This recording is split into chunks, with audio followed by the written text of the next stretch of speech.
Empezamos a hablar ahora de este capítulo que le llamamos antropocentristas, biocentristas, animalistas o simplemente sobrevivientes. Es una cuestión interesante, por supuesto, a final abierto, ¿no? Pero la primera cuestión que quería que refresquemos un poquito de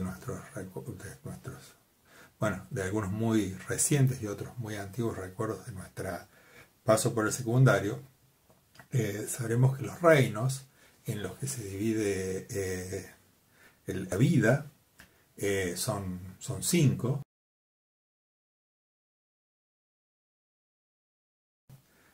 Uno se llama monera, el otro protoctista, el fungi o hongos, el reino vegetal y el reino animal. Así como se ven en las imágenes que les estoy pasando, donde hay una representación de ellos. El reino monera, que tal como ven en la figura,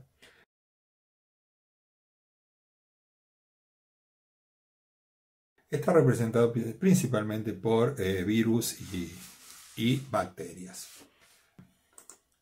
Por supuesto, estos pueden profundizar muchísimo más.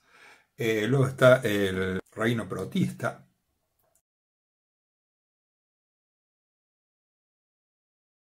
Los protozoos son unicelulares que viven normalmente en medios líquidos o dentro de cuerpos.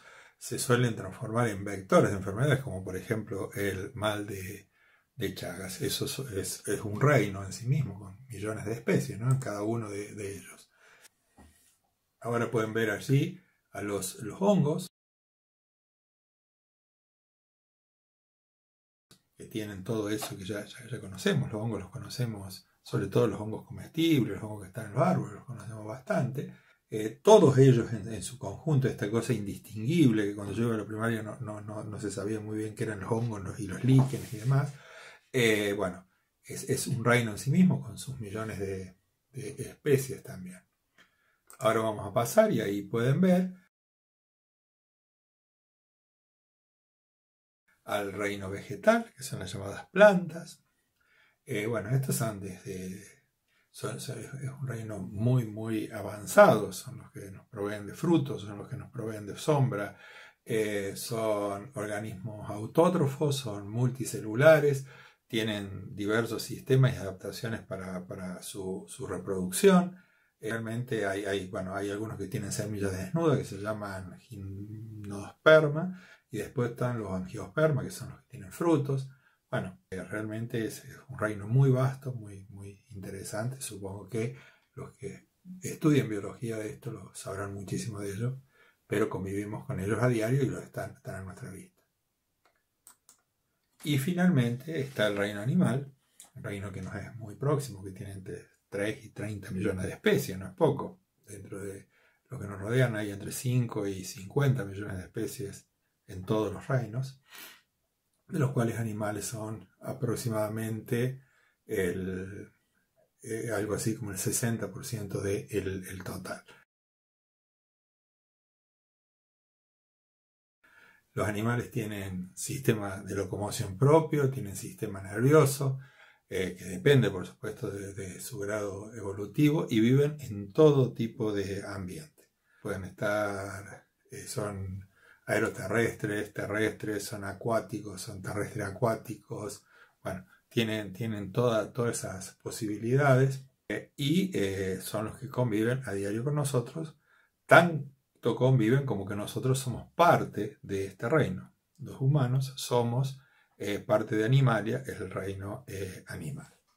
¿Por qué le hago esta presentación? Bueno, porque quiero tratar de hacer algunas definiciones rápidas. Primero, quiero hablar un poquitito, muy poquitito, porque realmente esta corriente filosófica no despierta ningún interés en mí, lo cual no quiere decir nada, pero son los biocentristas que proponen que entre las 5 y 50 millones de especies todas tienen igual derecho a existir, y nosotros a desarrollarse y a expresarse autónomamente. Nosotros no tenemos por qué interferir con ninguna de ellas.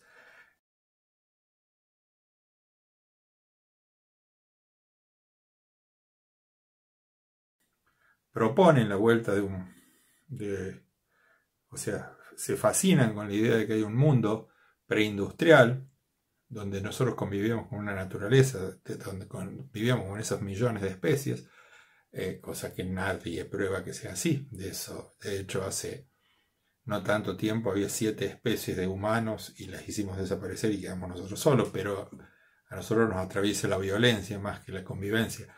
No obstante, ese mundo preindustrial vivían 500 millones de personas, hoy somos 8.000 millones de personas, 16 veces más. Para volver a ese mundo preindustrial, la primera pregunta que me queda dando vuelta ahí cuando escucho este tipo de cosas es ¿cómo hacemos quién decide cómo hacemos para que sobreviva uno de cada 16 para volver a ese mundo preindustrial? O sea, hay que matar 15 humanos para que sobreviva uno. ¿Quién decide sobre eso? Bueno, estos señores no lo saben. De todas formas, como les decía, no es una corriente que para mí no es ni siquiera filosófica, no tiene ninguna motivación, no voy a hablar de esto.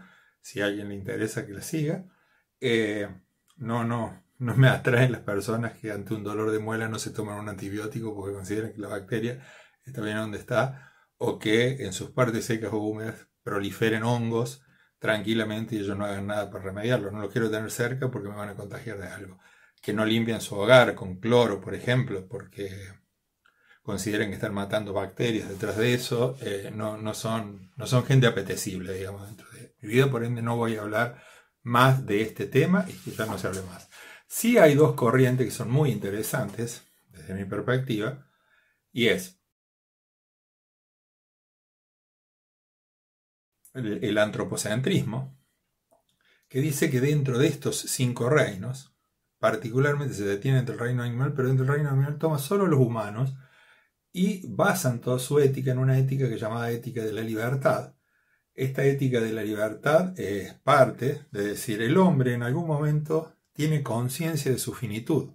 Somos conscientes de que moriremos.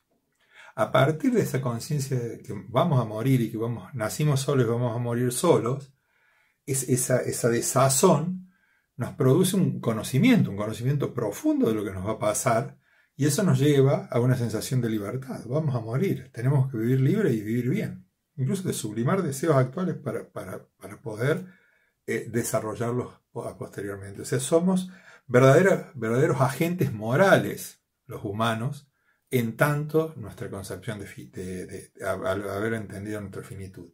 Somos agentes morales, podemos decidir dañar o no hacer daño. Y es nuestro deber moral no dañar. Es nuestro deber moral no dañar.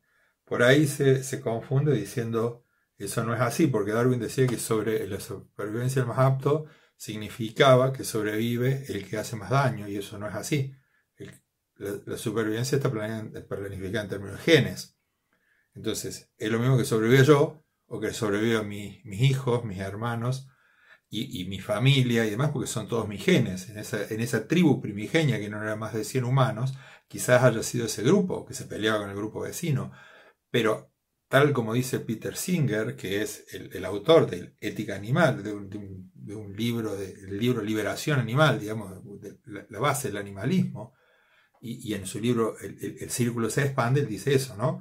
Un poco como vamos expandiendo esa cosa difusa que eran nuestros genes, debido a nuestro conocimiento vamos ampliando nuestra familia en una familia social cada vez más amplia, y en ese círculo que se expande podemos llegar a poner al reino animal dentro de este. Eso es en cuanto a la ética de la libertad, también llamada antropocentrismo. El hombre está en el centro, es un agente moral y él decide lo que está bien o lo que está mal. Eso es una de las posiciones clásicas, ¿no? Que tiene cierta contradicción, y esto no tiene nada que ver con la ecología profunda o biocentrismo y demás, que es el animalismo.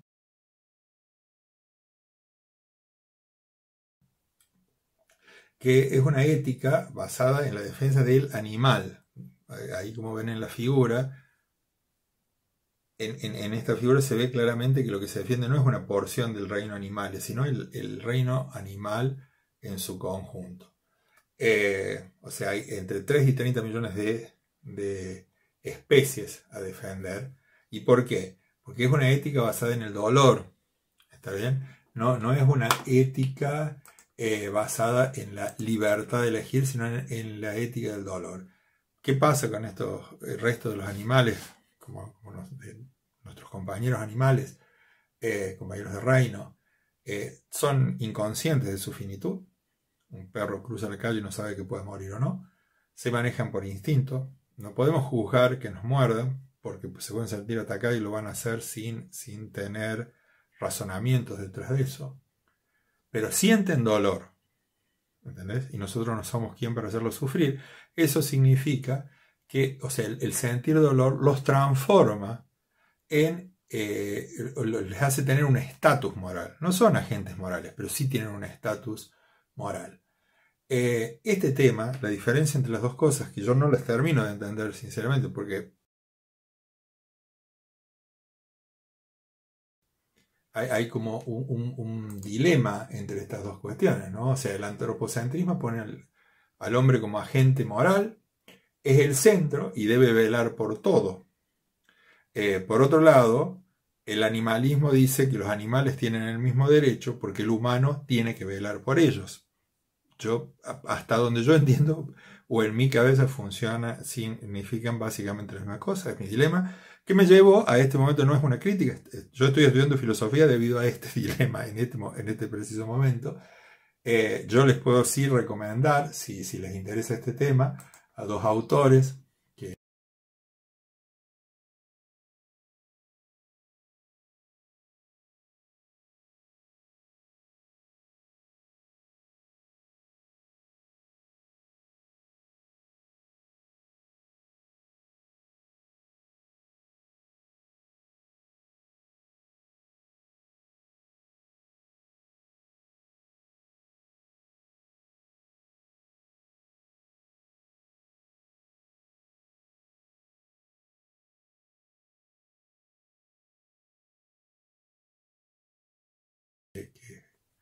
son esenciales para empezar con esto, incluso libros, tal y como ven en las láminas que le puse.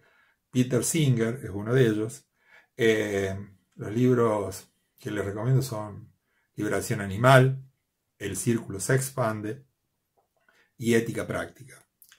Y también, quizás en la posición antropocentrista, libros que estoy hablando de libros de lectura muy fácil, ¿no? Libros son filósofos actuales, por ende no tienen ese enciclopedismo al escribir, se puede leer casi, o sea, no hace falta una formación previa para poderlos leer. A Fernando Sabater, y les sugeriría Ética para Amador, Política para Amador. Amador es su hijo, él le recomienda ciertas cosas a su hijo, le explica a su hijo de 15 años, y Tauroética. Son libros que marcan esas dos posturas y realmente es un mundo fascinante para estudiar. La otra cosa que me gustaría proponerle es alguna tarea, y le puse ahí, fíjense en los dibujos. Yo les voy a decir la imagen y puse un flamenco, una araña, una rana, una almeja, unos corales, un calamar, un 100 pies, una langosta, un mosquito, un alacrán, un caracol, unas lombrices, unas medusas, una rata. Bueno, si el otro era un 100 pies, sería algo así como un 1000 pies. Un cachorrito humano, una cobra, una piraña, una esponja, una sanguijuela. Todos estos son del reino Animalia. Me gustaría saber qué piensan de ellos y si lo defenderían con igual énfasis a todos. Yo tengo también la teoría por ahí dando vuelta que somos muy afines a los animales fotogénicos. Estamos mucho más dispuestos a defender a una jirafa, a una cebra, a un perro, a un gato, que a una cucaracha. Nadie premiaría a un bombero por tirarse por una ventana de un edificio en llamas para salvar a una cucaracha o una rata, pero sí se lo premia por salvar a un gato.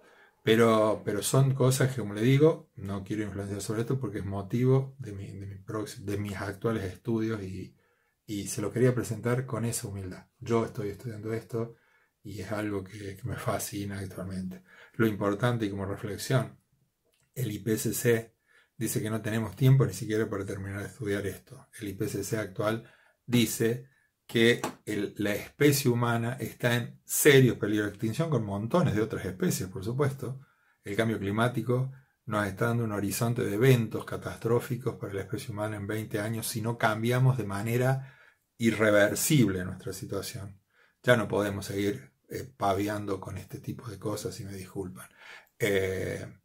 Estas discusiones tan hermosas para hacer una tesis como lo que estoy haciendo yo o montones de otra gente. Pero la realidad es que aquí el cambio pasa por otro lugar. Tenemos que dejar de consumir planeta. No podemos seguir pretendiendo que somos alguien por tener algo. Nosotros somos alguien porque somos alguien y tenemos algo porque lo necesitamos. Mientras nos sigamos transformando en acumuladores compulsivos, este mundo se nos va a ir y a esos chicos a los que queremos educar para el futuro no van a tener futuro, porque ya no hay tiempo para eso. Por eso digo que somos sobrevivientes en esta arca de Noé, que nosotros mismos estamos incendiando. Parece que estuviésemos prendiendo una fogata en el arca de Noé, usando las propias maderas de la propia arca. Bueno, eso era lo que les quería decir con respecto a este capítulo.